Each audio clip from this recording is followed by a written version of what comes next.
Hello दोस्तों, स्वागत है आपका ऋषभ की पाठशाला में। आज का हमारा टॉपिक है व्यंजन संधि। हम लोग संधि के जो भी वीडियोस आपको चैनल पर उपलब्ध करा रहे हैं, अगर आप वो सारे वीडियो संधि से रिलेटेड देख लेते हैं तो आने वाले समय में आपसे संधि से रिलेटेड कोई भी क्वेश्चन आपका एग्जामिनेशन में कभी गलत नहीं होगा। क्योंकि हम पूरे तरीके से पूरा संधि टॉपिक डिस्कस कर रहे हैं, ठीक है। और इससे पहले, इस वीडियो से पहले आपका स्वर संधि का और संधि की बेसिक समझ का वीडियो चैनल पर पड़ चुका है और उसका लिंक आपको डिस्क्रिप्शन में मिल जाएगा, ठीक है। तो चलिए शुरू करते हैं। व्यंजन संधि। व्यंजन संधि में पहले लिखा हुआ है कि व्यंजन के बाद, किसके बाद? व्यंजन के बाद स्वर या व्यंजन, मतलब पहला जो वर्ण होगा वो व्यंजन ही होगा, उसके बाद स्वर भी आ सकता है, व्यंजन भी आ सकता है। स्वर में क्या था? स्वर स्वर दोनों होने चाहिए। यहाँ पे क्या, व्यंजन के बाद स्वर आए या व्यंजन आए, तो वहाँ पर क्या, कौन सी संधि होती है? व्यंजन संधि होती है। इतनी बात समझ में आ गई। व्यंजन संधि कैसे होती है कि व्यंजन के बाद स्वर आए या व्यंजन आए। तो एग्जाम्पल के लिए देखिए, यहाँ पे लिखा हुआ है सत धन जन, ठीक है, सत धन जन। तो देखिए ता के बाद जा है, या रूल ये होता है कि इस ता का भी क्या हो जाता है? जा हो जाता है। तो देखिए ये वाला जा तो वैसे ही आ गया, इस ता का क्या हो गया? ये भी जा हो गया। तो ये इस तरीके से सज्जन बन गया हमारा, ठीक है। ओके, नेक्स्ट आगे चलते हैं हम लोग। ये मैंने थोड़ा सा वर्णमाला का, आप लोग वर्णमाला का वीडियो क्योंकि देख नहीं रहे हैं इसलिए मुझे मजबूरी में यहाँ पे वर्णमाला का बनाना पड़ रहा है। ये देखिए आप लोग की वर्णमाला को मैंने बना दिया है पूरा कंप्लीटली। वर्णमाला का भी वीडियो पड़ा हुआ है, उसको भी आप लोग देख सकते हैं पूरी तरीके से समझने के लिए। वो बेसिक के लिए मैं थोड़ा सा यहाँ पे बना दिया, नहीं तो आप लोग समझ नहीं पाएंगे व्यंजनों में। देखिए जो ये जो 5 वर्ग हैं, का वर्ग, इसको का वर्ग कहते हैं, इसको चा वर्ग कहते हैं, इसको टा वर्ग कहते हैं, इसको ता वर्ग कहते हैं, इसको पा वर्ग कहते हैं। ओके, तो ये जो इनको सभी को मिला करके वर्गीय व्यंजन कहा जाता है, ठीक है। और इनमें देखिए सभी में एक चीज़ कॉमन है कि इस ये हमारा पहला है। अगर हम लोग कह रहे हैं कि पहला, का वर्ग का पहला, तो क्या होगा? का। तीसरा क्या होगा? गा। और मतलब का वर्ग का पहला वर्ण क्या है? का। तीसरा क्या है? गा। और पांचवा क्या है? गा। ये पांचवा लिखा हुआ है, ठीक है, ये पांचवा है, ठीक।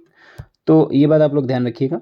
इसके बाद हम लोग देखते हैं, तो ये हमने पूरे पहले वाले लिख दिए हैं कि ये पहले वर्ण हैं, ये तीसरे हैं और ये पांचवें हैं, क्योंकि ज़्यादातर रूल्स इनसे ही रिलेटेड हैं इसलिए मैंने लिख दिया है। इसके बाद अंतस्थ किन्हें कहते हैं? इन्हें कहते हैं, य र लावा को अंतस्थ कहते हैं। ऊष्म किन्हें कहते हैं? साके सा को ऊष्म कहते हैं और छत्रज्ञ इन्हें मिश्रित कहते हैं।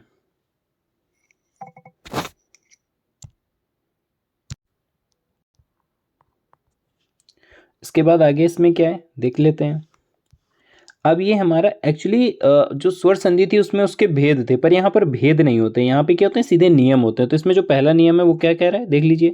वर्ग के पहले वर्ण और वर्ग के तीसरे वर्ण में परिवर्तन कैसे क्या होता है वो नियम देख लेते हैं।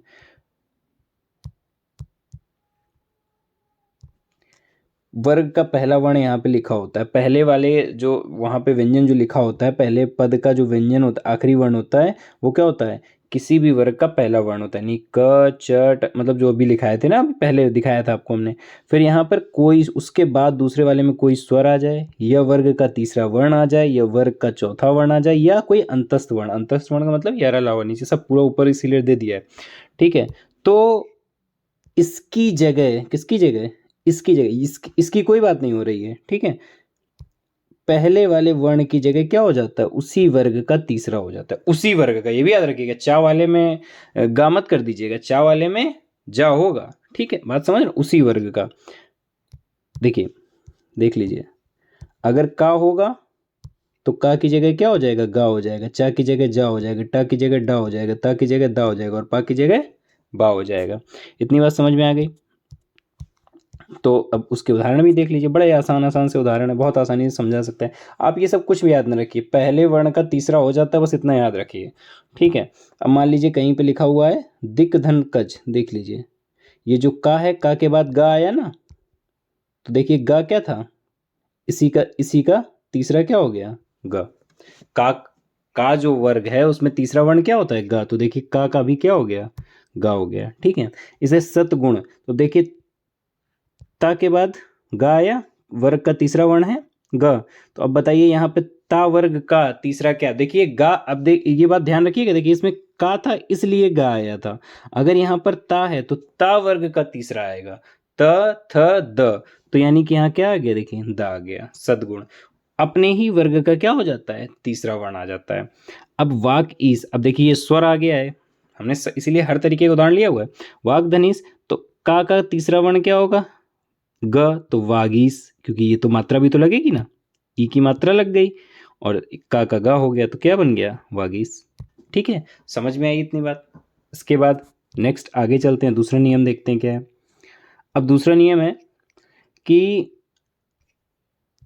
दूसरा नियम है हमारा, वर्ग के पहले वर्ण का पांचवें वर्ण में परिवर्तन, पहले का सीधे पांचवें में, पहले का पांचवें में कैसे होता है कि वर्ग का पहला वर्ण यहां लिखा होगा, और उसके बाद अगर ना और मां, ना या मां में से कोई एक पड़ जाए, बाद में आ जाए, तो इसका क्या बन जाता है, उसी वर्ग का पांचवा बन जाता है। ठीक है, समझते हैं कैसे, उदाहरण से ज्यादा अच्छा समझ में आता है। देखिए लिखा हुआ वाक्मय, वाक धनमय, का है ना, का पांचवा, का के बाद मां आया, का के बाद मां आया, तो अब क्या हो गया, वांग्मय। देख लीजिए, का को हटाकर क्या लिख गया, उसी क ख ग घ अंग, तो उसी का अंग यहाँ गया, वांग्मय पढ़ना पड़ेगा हमें। ठीक है, इसके बाद तत् धनमय, तन्मय, अब ता के बाद मां आया, ता वर्ग का ही पांचवा होगा, तो त थ द ध न, तो तन्मय हो गया। ठीक है, नेक्स्ट है हमारा जगत धन्नाथ, जगन्नाथ, ता के बाद ना आया, और ता का होता भी पांचवा ना ही है, तो जगन्नाथ हो गया। ठीक है, आगे चलते हैं। हरस्व स्वर, हरस्व स्वर होता है छोटा, छोटी ई, छोटा ऊ, जितने छोटे बोलते हैं हम लोग वो सब हरस्व स्वर होते हैं, और उसके बाद बड़ा, अगर इनके बाद छा आ जाए तो छा तो छा ही रहता है, पर ये जो हरस्व स्वर ये छोटा होते हैं, ये चा में कन्वर्ट हो जाते हैं, बदल जाते हैं। कैसे, क्या, देखिए परिधन छेद, अब जो रा जब री लिखा होगा तो री को आप कैसे लिखोगे, रा प्लस मात्रा, तो यही तो छोटी ई लगी ना, तो उसी वजह से इस छोटी ई के बाद जब इसको कंबाइंड किया तो चा अपने आप आ जाता है। ठीक है, परिच्छेद हो गया, कंबाइंड अनुच्छेद हो गया। ठीक है, देख लिए ना। नेक्स्ट चलते हैं आगे हम लोग। नेक्स्ट क्या है हमारा, ता संबंधी नियम। ता संबंधी नियम थोड़े बड़े हैं, इनको ध्यान से समझ लीजिए, है आसान बट समझना पड़ेगा थोड़ा ध्यान से, कि ता के बाद अगर चा छा आए तो चा हो जाएगा, जा झा आए तो जा हो जाएगा, टा आए तो टा ही हो जाएगा, डा आए तो डा हो जाएगा, ला आए तो ला हो जाएगा। लेकिन अब यहाँ थोड़ा, शा आए तो आधा चा और छा हो जाता है, हा आए तो धा हो जाता है, आधा धा हो धा। कैसे, ये सारे कन्वर्जन ता के होते हैं, आगे वाला वर्ण वैसे ही रहता है। कैसे, क्या, अब देखो थोड़ा, आप लोग उदाहरण देखोगे तो चीजें आपको ज्यादा अच्छे से क्लियर होंगी। देखिए, उत धनचारण, ता के बाद क्या आया, चा आया, तो ता का अगर ता के बाद चा आता है तो हम लोग देख लेते हैं क्या होता है।